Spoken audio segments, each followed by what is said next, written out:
কী ধরনের খাবার খেলে আমাদের হার্ট ভালো থাকবে, আমাদের ওজন নিয়ন্ত্রণ থাকবে, কিংবা যাদের ডায়াবেটিস আছে ডায়াবেটিসটা নিয়ন্ত্রণে থাকবে বা প্রেশার নিয়ন্ত্রণে সাহায্য করবে, বডির কোলেস্টেরল নিয়ন্ত্রণে থাকবে, যেটা আল্টিমেটলি আমাদের দেখা যাবে যে আমাদের হার্ট ডিজিজ হওয়াটাকে প্রিভেন্ট করবে। যদি এই বিষয়ে আমরা কথা বলতে চাই তাহলে সবচেয়ে গুরুত্বপূর্ণ এই যে আমাদের এই যে বাংলাদেশ, ভারত, পাকিস্তান বা এই সাউথ ইস্ট এশিয়ার মানুষ প্রচণ্ড রকমের কার্বোহাইড্রেট খায়। আমাদের কার্বোহাইড্রেটের পরিমাণটা কমাতে হবে। কার্বোহাইড্রেট বলতে শর্করা জাতীয় খাবার যেখানে গ্লুকোজ আছে, মেইনলি যেটা আসে হচ্ছে ভাত, রুটি, পাউরুটি এই ধরনের খাবার থেকে আমাদের শর্করার পরিমাণটাকে কমাতে হবে। ভাত এবং রুটির পরিমাণটা কমাতে হবে, যেটা আমরা সচরাচর অনেক বেশি খেয়ে ফেলি। আমাদের খাদ্য তালিকায় কার্বোহাইড্রেট কমাবো, এবং আমরা যদি ভাত এবং রুটি খাই তাহলে সেই ভাত বা রুটিটা সাদা আটার রুটি বা সাদা চালের ভাতটাকে পরিহার করতে হবে। আমাদের লাল আটার রুটি বা লাল আটার পাউরুটি কিংবা লাল চালের ভাত খাওয়ার অভ্যাস করতে হবে এবং সেটা পরিমিত খেতে হবে। এরপরে আসুন হচ্ছে প্রচুর পরিমাণে শাকসবজি এবং ফলমূল খেতে হবে। খুবই গুরুত্বপূর্ণ, কারণ শাকসবজি এবং ফলমূলে প্রচুর পরিমাণে ফাইবার থাকে যেটা কোলেস্টেরল নিয়ন্ত্রণে সাহায্য করে। শাকসবজি ফলমূলে প্রচুর পরিমাণে ভিটামিন এবং মিনারেলস থাকে যেগুলো রোগ প্রতিরোধ ক্ষমতাকে বাড়াতে সাহায্য করে, এবং খুবই ইম্পর্টেন্টলি এখানে অনেক অ্যান্টিঅক্সিডেন্ট থাকে, যেটা দেখা যায় যে হার্ট ডিজিজ কিংবা কিডনি ডিজিজ বা liver disease, even brain stroke কমাতে সাহায্য করে। এই অ্যান্টিঅক্সিডেন্টগুলো প্রচুর পরিমাণে শাকসবজি এবং ফলমূল থাকে। আমাদের খেয়াল রাখতে হবে আমাদের খাদ্য তালিকায় যাতে প্রতিদিন শাকসবজি এবং ফলমূলের একটা জায়গা থাকে, প্রতিটা মিলে যাতে আমরা কোনো না কোনো ফল খাওয়ার একটা অভ্যাস গড়ে তুলি। এবং এটা এটা খেয়াল রাখতে হবে কি যে যেগুলো টক ফল সেগুলো আমরা অনেক বেশি বা ইচ্ছে মতো খেতে পারবো, কিন্তু যাদের ডায়াবেটিস আছে তারা রসালো বা মিষ্টি ফলগুলো কিছুটা পরিহার করবে বা খেলেও খুব পরিমিত পরিমাণে খাবে।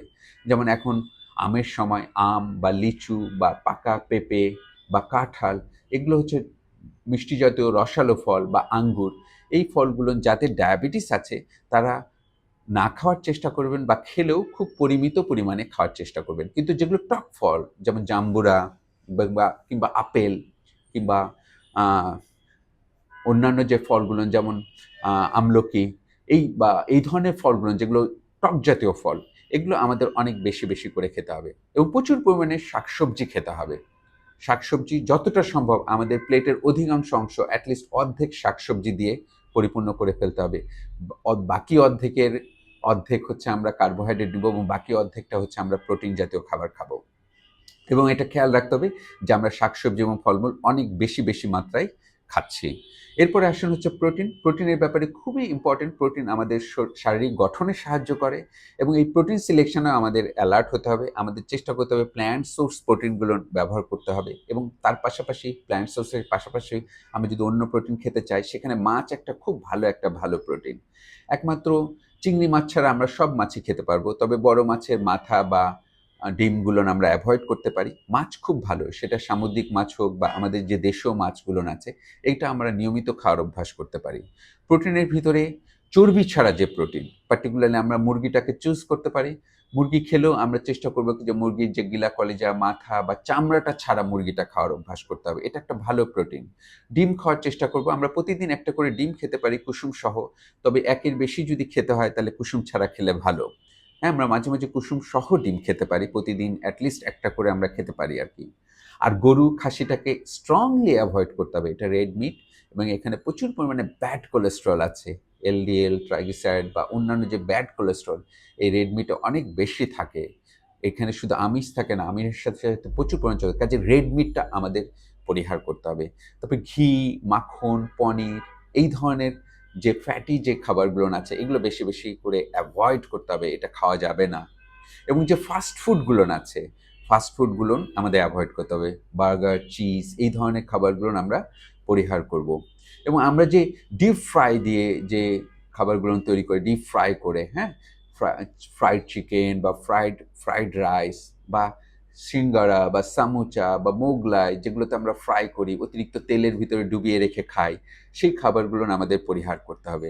আইসক্রিম বা কেক বা পেস্ট্রি এই ধরনের খাবারগুলো আমাদের চেষ্টা করতে হবে অ্যাভয়েড করার জন্য, বা খেলেও খুব পরিমিত বা খুব অকেশনালি মাসে ১ বার বা ২ বার, এর বেশি না। আমাদের খেয়াল রাখতে হবে। তেলের ভিতরে খুব ভালো হচ্ছে অলিভ অয়েল। তার মানে এই না যে আমি অলিভ অয়েল অনেক বেশি মাত্রায় খাবো। সব তেলই মোটামুটি ভালো। একমাত্র কোকোনাট অয়েল বা পাম অয়েল ছাড়া মেক্সিমাম তেল খুব ভালো, তার ভিতরে অলিভ অয়েল ভালো, বা আমরা সয়াবিন তেল খাই, বা আমরা সরিষার তেল খাই, বা রাইস ব্র্যান অয়েল খাই, বা সানফ্লাওয়ার অয়েল খাই, আমরা এগুলো খেতে পারবো, কিন্তু আমাদের খেয়াল রাখতে হবে তেলের পরিমাণ যাতে বেশি না হয়ে যায়। আমরা যখন খাবার প্রস্তুত করব, সেটা পরিমিত মাত্রার তেল দিয়ে রান্না করার অভ্যাস করতে হবে। আলাদাভাবে লবণ খাওয়া যাবে না, কারণ লবণ আমাদের প্রেশার বাড়িয়ে দিবে। কাজেই লবণটা পরিহার করতে হবে। লবণ যেসব খাবারে বেশি আছে সেগুলো পরিহার করতে হবে।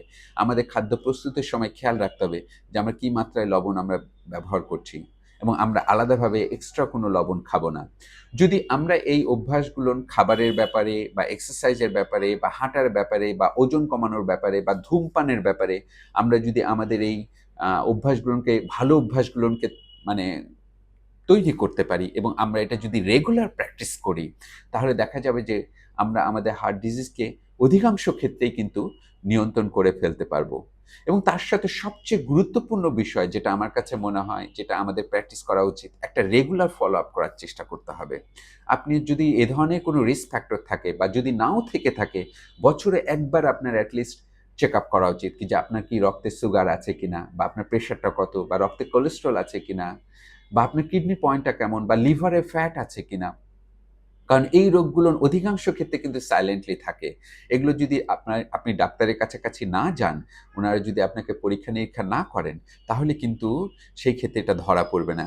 দেখা যাবে যে এগুলো ভিতরে থাকবে, আপনার কোনোই উপসর্গ নাই। চট করে একটা হার্ট অ্যাটাক হলো, বা একটা ব্রেন স্ট্রোক হলো। তারপরে দেখা গেল আপনার আসলে প্রেশার, ডায়াবেটিস, কোলেস্টেরল সবই আছে। আসলে এই রোগগুলো ভিতরেই ছিল, যেটা হয়তো এখন এতদিন ধরা পড়েনি। আপনার হার্ট অ্যাটাক হওয়ার পরে আপনার এই রোগটা দেখা গেল কি যে আপনার নজরে আসলো। কাজেই primary prevention is better than the secondary prevention.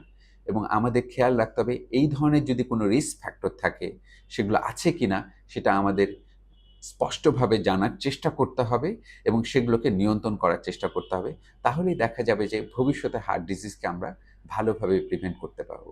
আশা করি আপনারা ভালো থাকবেন, নিজের যত্ন নিবেন। আল্লাহ হাফেজ।